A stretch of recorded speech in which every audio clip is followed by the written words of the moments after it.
Alors,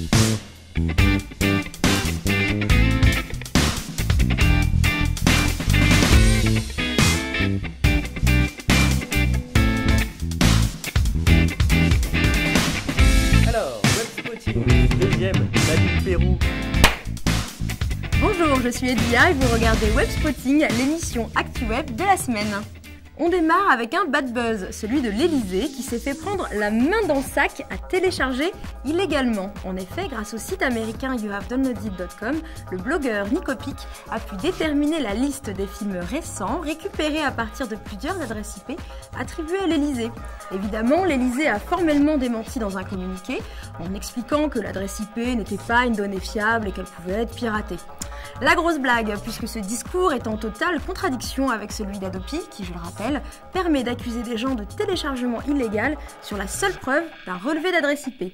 Faites ce que je dis, pas ce que je fais. L'Elysée s'est-il rendu coupable de négligence caractérisée? L'affaire est probablement déjà sous un tapis bien épais.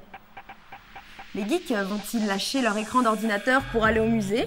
C'est ce qui risque d'arriver pour le musée du Louvre qui vient de signer un partenariat avec Nintendo afin de remplacer tous ses audioguides par des Nintendo 3DS à partir de mars 2012. À l'intérieur des consoles, un guide interactif en 3D, multilingue et supportant la langue des signes qui guidera les visiteurs dans les couloirs du plus célèbre des musées. La console s'adaptera à son public en proposant par exemple des parcours personnalisés pour les enfants. Mais n'espérez pas vous cacher dans un coin pour jouer à Mario puisque ces consoles seront bridées et ne permettront pas de faire tourner des jeux. Quel dommage! Si depuis votre plus tendre enfance vous collectionnez les MP3 de mauvaise qualité, vous allez être heureux, car Apple vous propose de les blanchir, un peu à la manière d'un blanchiment d'argent mafieux. Je m'explique. Dans la dernière mise à jour d'iTunes, Apple a rajouté une fonctionnalité baptisée iTunes Match qui, pour un peu moins de 25 € par an, permet d'envoyer sa musique, peu importe sa provenance, sur les serveurs d'Apple pour ensuite récupérer des morceaux de très bonne qualité, sans verrou numérique et partageable entre tous vos appareils Apple. Bref, faire du neuf avec du vieux, c'est maintenant possible avec iTunes.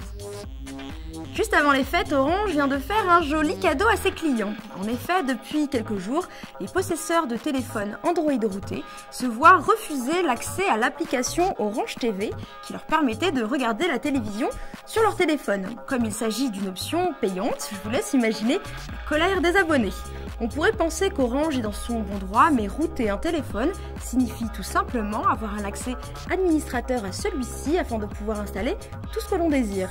Ce n'est pas illégal et quoi de plus normal lorsqu'il s'agit d'un appareil que l'on a acheté et non pas loué. En attendant, il n'y a eu aucune explication officielle de la part d'Orange et les amateurs d'Orange TV se retrouvent à payer une option inutilisable. Sympa.